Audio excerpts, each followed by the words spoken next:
নমস্কার কৃষ্ণপ্রেমী গুণী শ্রোতাজনেরা অনেকে মনে করে থাকেন যে কৃষ্ণ ভক্তি করতে গেলে সব ত্যাগ করে অন্যত্র চলে যেতে হবে, কিন্তু সেটা কথা নয়।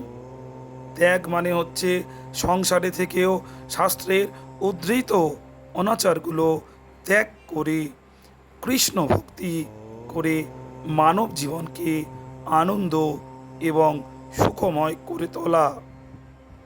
কৃষ্ণ আমাদের দ্বারা সুখী হলে তবেই আমরা প্রকৃত রূপে সুখী হতে পারব।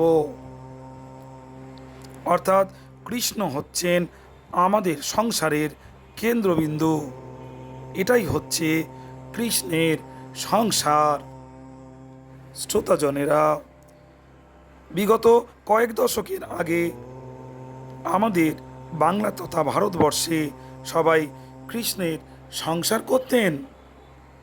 অর্থাৎ আমরা দেখেছি ঘরে বা বাড়ির মধ্যে তুলসী দেবীর সেবা, শ্রী শ্রী রাধা গোবিন্দকে ভোগ দেওয়া, গোবিন্দের নাম উচ্চারণ করা, গোবিন্দকে নিয়ে বিভিন্ন উৎসবে মেতে ওঠা, আর অজস্র শ্রী শ্রী রাধাকৃষ্ণের মন্দির আমাদের দৈনন্দিন জীবনের সংস্কৃতির নিদর্শন বহন করে আসছে এখনও। এটাই আমাদের সবার সংস্কৃতি। প্রকৃত সংস্কৃতি থেকেই ভাষা, অর্থনীতি, জীবনশৈলী তথা সমাজ ব্যবস্থা উন্নত ও সুশৃঙ্খলাবদ্ধ হয়ে ওঠে। আমাদের মন, বুদ্ধি তথা শরীর সংগঠিত হয় খাদ্যের অভ্যাসের দ্বারা। ইংরাজিতে একটা কথা আছে, ইউ আর হোয়াট ইউ ইট, অর্থাৎ আমরা যা খাবো আমরা তাই লাভ করব। বিজ্ঞান, দর্শন তো তাই বলে। শাস্ত্রে অনেক কথা আছে এই বিষয়কে কেন্দ্র করে।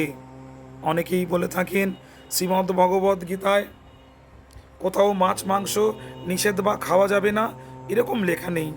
হ্যাঁ, তাদের এই কথা 100% সত্যি। গীতার কোথাও লেখা নেই যে মাছ মাংস খাওয়া যাবে না। শ্রীমদ্ ভগবদ্ গীতায় কোথাও নিরামিষ খাদ্য গ্রহণের কথা বলা নেই, কেননা আমিষ ও নিরামিষ খাবার উভয়ের মাধ্যমেই জীবহত্যা হয় এবং জীবহত্যা মহাপাপ। তবে আমাদের জীবন ধারণের জন্য খাদ্য গ্রহণ করা আবশ্যক, সে কথাই বেদে বলা হয়েছে। নমস্কার।